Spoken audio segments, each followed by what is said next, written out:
حکومتی مہلت ختم، غیر قانونی تارکین وطن کے خلاف بڑے پیمانے پر کریک ڈاؤن کا آغاز، ملک کے مختلف شہروں میں گرفتاریاں شروع، ملک بھر سے افغان مہاجرین کی غیر معمولی تعداد چمن پہنچ گئی۔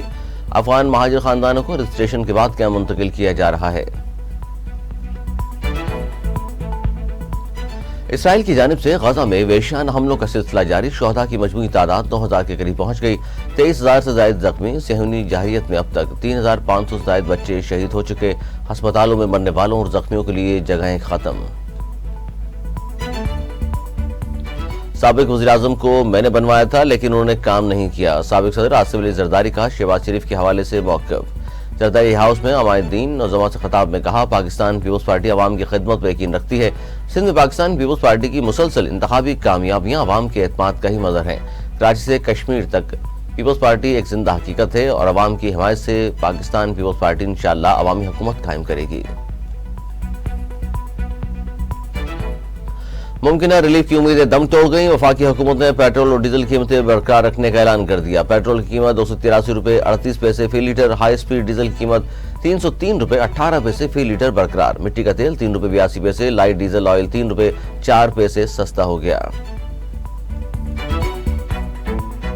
اوگرا نے ایل پی جی کی قیمتوں میں کمی کر دی، نوٹیفیکیشن جاری، ایل پی جی کی فی کلو قیمت میں 9 روپے 96 پیسے کی کمی، نئی قیمت 251 روپے 3 پیسے ہوگی۔ گھریلو سلنڈر 117 روپے 47 پیسے سستا ہو گیا، نئی قیمت 2962 روپے 17 پیسے ہوگی۔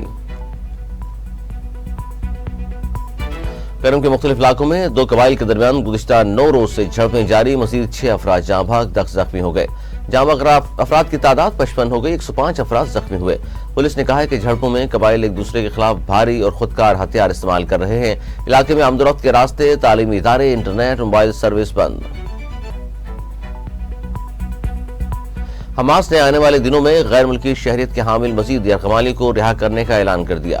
حماس کے عسکری ونگ القسام کے ترجمان ابو عبیدہ کہتے ہیں، آنے والے دنوں میں غیر ملکی شہریت کے حامل متعدد یرغمالی کو رہا کر دیں گے۔ جیسے ہی زمینی حملہ ہوا، ہم نے تمام محاذوں سے جوابی کارروائی کی، اب تک 22 فوجی گاڑیوں کو ٹینک شکن ہتھیار کے فائر سے تباہ کیا۔ ہم منصوبے کے مطابق اسرائیل پر میزائلوں سے حملے جاری رکھیں گے۔ اور سیمی فائنل میں پہنچنے کی امید برقرار، آئی سی سی ورلڈ کپ میں مسلسل 4 شکست کے بعد بالآخر پاکستان نے بنگلہ دیش کو شکست دے دی۔ بنگلہ دیش کا 205 رنز کا ہدف قومی ٹیم نے بآسانی 32.3 اوورز میں 3 وکٹوں کے نقصان پر حاصل کر لیا۔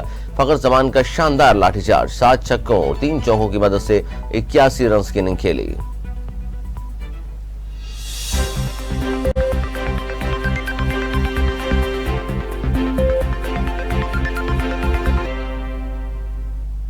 ہیڈ لائنز آپ نے ملاحظہ کی، خبریں تفصیل کے ساتھ ہوں گی اس بریک کے بعد، ہمارے ساتھ رہیے۔